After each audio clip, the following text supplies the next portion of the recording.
Today we're going to look at writing introductions. When we do this, we're going to think of it as being divided into three different sections: the past, the present, and the future. The past is where we develop the narrative of the topic, or what's already been done. We do this by seating the topic within the larger field. Think of it as being at a dinner, or at a dinner table.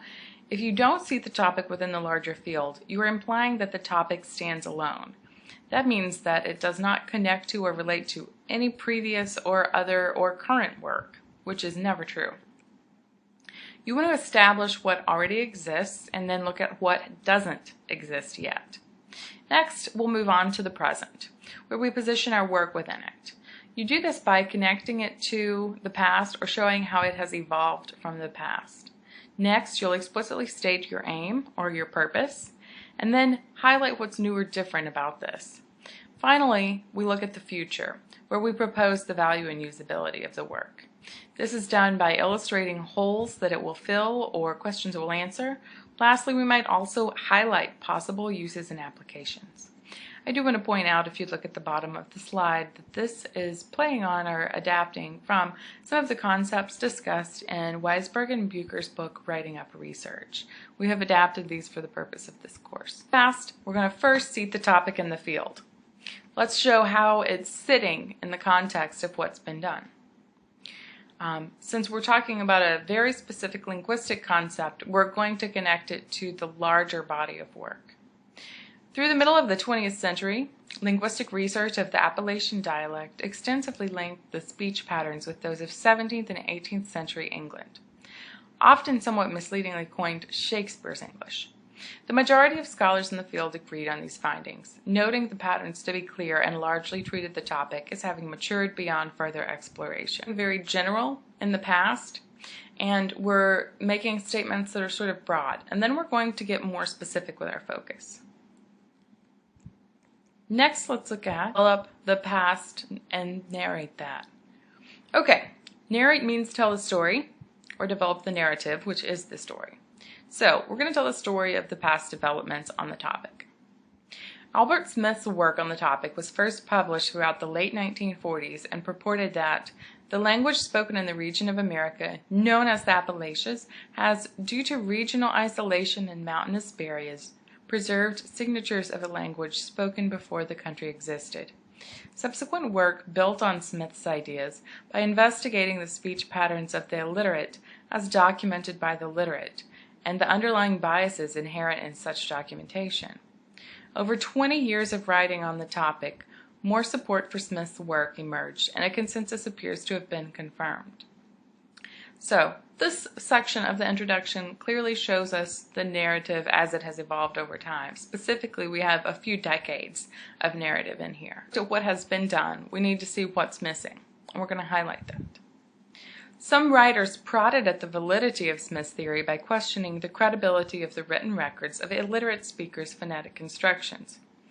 Overwhelmingly, though the perspective was singular, Appalachian dialect was attributed wholly to English origins. This theory developed in a white-centric era of research, though, and no consideration was given to the population who Appalachians developed most closely alongside during the first 100 years of settlement, the Native Americans of the area. Okay, so now what we've done is we've told you about the past and we've highlighted what's missing, sort of this gap in the research. Now that you have your background, let's move on to the present and position our work within it. The present is where we're going to first connect to or evolve from the past. Okay, we just told you about what's missing. Now let's connect to it. In examining the possible impact of Native American communication on the development of Appalachian language structures, previous work over Shakespearean English's presence in the language need not be refuted entirely or denied. Instead, the past works serves as a foundation for recognizing those influences, but also contrasting the aspects of Appalachian dialect that do not align. Essentially, previous research will be upheld not only for its validity, but also for its ability to highlight patterns that diverge from Anglo structures. That even though we've pointed out a topic that is a hole in the research or something missing, and we have talked about what the research is about. We're going to now say that instead of denying or saying that the previous research is wrong, we're actually building upon it and looking to take a second concept or aspect about the topic of Native American dialect and intertwining that. So this helps us show our relationship to the past research and how it's going to be integrated or used, woven into, or just connected to. Now it's time that we move on to explicitly stating what it is we're doing or what our goal is. Let's look at what we're trying to prove. In discovering and extracting the elements of the dialect that originated or evolved from non-Anglo-Native American speech, an entire historical and linguistic narrative will be rewritten. The aspects of Native American speech inherent in Appalachian dialect will be sought, examined, and analyzed in order to better understand not only the region's English formation, but the relationships between the two. Ultimately, the role of Native Americans in contemporary Appalachian English will be recognized and given meaning. Now that we've given you some context for our topic, we're saying exactly what we're going to do. And it's sort of broken down into 3 substructures here. If you'd like to take a minute and read that again, pause the video. Look for the 3 sections where we explicitly state what we're doing and why it's meaningful. The last part of the present section, we highlight what's new or different about our work. We've already said what we're doing. Why is it unique or significant? Okay, let's look at what we've written. While this will remarkably alter the discussion and presumed knowledge surrounding studies of Appalachian regional dialect, it will also acknowledge the Anglocentricity of past linguistic research. Thus, this work will not only re-evaluate historical knowledge, but the historical process of linguistic work and the role of race and privilege in those processes. Okay, so here we've illustrated a few things that are going to be done differently by this work. We're going to first change the discussion, which is new or different. Then we're going to acknowledge something that hasn't been previously acknowledged.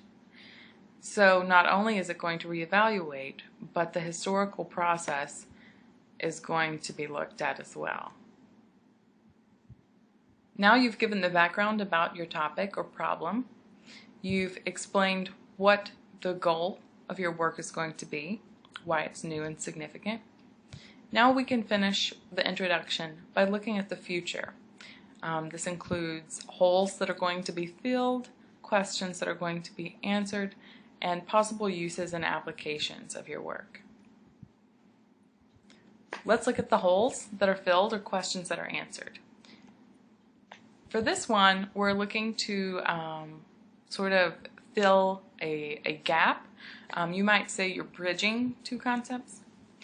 Incorporating the existing knowledge and studies of Native American language specific to the region will essentially bridge the gap that exists between 2 previously studied subjects, the connection between Appalachian and Shakespearean dialect, and the unique structures of Native American speech. Thus, 2 bodies of historical linguistic work will be woven into one cohesive narrative concept. This ties very closely to the previous section of the introduction because this continues to show the value of the work by just explaining, again, what it's accomplishing that hasn't been accomplished before. But it does create a sort of forward-looking perspective on the narrative of the research on the topic by saying, presently, this hole exists. In the future, this hole or gap won't exist. I just want to highlight how it could be used or applied. This is very different depending on whether your work is in the humanities or the sciences. We would often say that in the humanities, the work evolves on a theoretical level or on a historical level, whereas in the science it might be used in a way that is more, I don't want to say action-based, but actually used in another research component or applied to another practice, for example, such as medicine or technology. This is clearly a humanities example. Let's continue looking. Currently, many fields of linguistic, historical, and social research stand on foundations of previous work that was written through a lens of prejudice, generally geared toward recognizing the role of the colonizing power and diminishing or ignoring the role of others. Thus, a revision of Appalachian dialect origins that acknowledges and incorporates Native American influences will establish precedents for other revisions of colonial language histories throughout the Western world.